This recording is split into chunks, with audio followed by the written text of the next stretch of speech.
Hello students, আজি আমি পঢ়িম population or sample যেটো econometrics আৰু statistics or এটা most basic concept. So first of all, population মানে কি?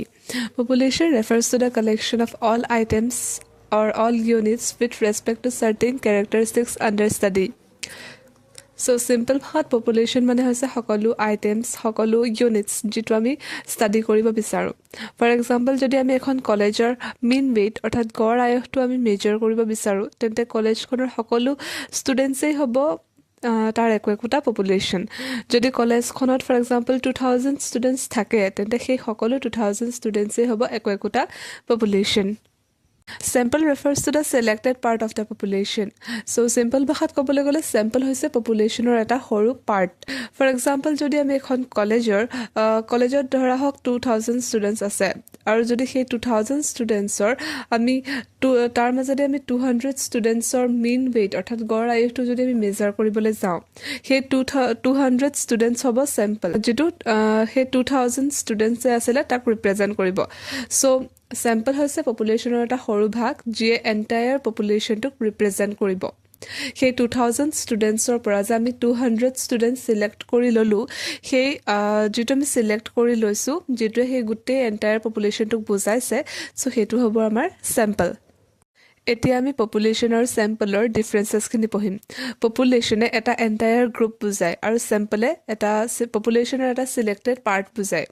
Population has a broader scope and sample has a narrow scope. কাৰণ population সকলো unit সামৰি লোৱাৰ বাবে ইয়াৰ পৰিসৰ বৃহৎ আৰু sample এটা populationৰ part এটা selected part হয় sample, so ইয়াৰ পৰিসৰ ঠেক. Populationৰ ভ্যালুটোক প্যাৰামিটাৰ বুলি কোৱা হয়. প্যাৰামিটাৰ মানে হৈছে populationৰ এটা exact numerical value. Populationৰ পৰা আমি যেটো ভ্যালু পাম হেতু আমি প্যাৰামিটাৰ বুলি কম.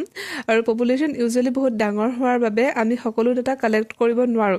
So প্যাৰামিটাৰ usually unknown থাকে. আকৌ sampleৰ ভ্যালুক আমি statistic বুলি কওঁ.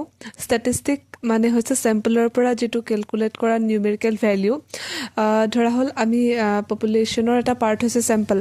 So populationৰ পৰা আমি যেটো selected part আমি লওঁ, সেই selected part to measure কৰি যেটো numerical value ওলাই, সেই numerical valueটোক statistic বুলি কোৱা হয়. আকৌ population size ক capital N ৰে ডিনোট কৰা হয়.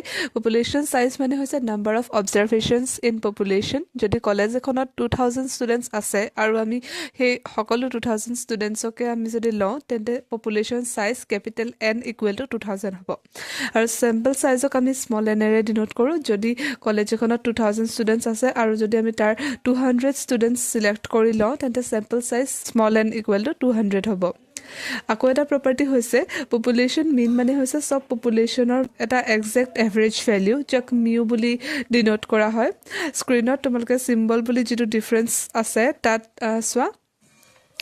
আৰু sample mean মানে হৈছে sampleৰ যেটো average value তাকে sample mean বোলা হয়, যেটো x বাৰেৰে ডিনোট কৰা হয়. আকৌ এটা ডিফাৰেন্স হৈছে populationৰ standard deviation.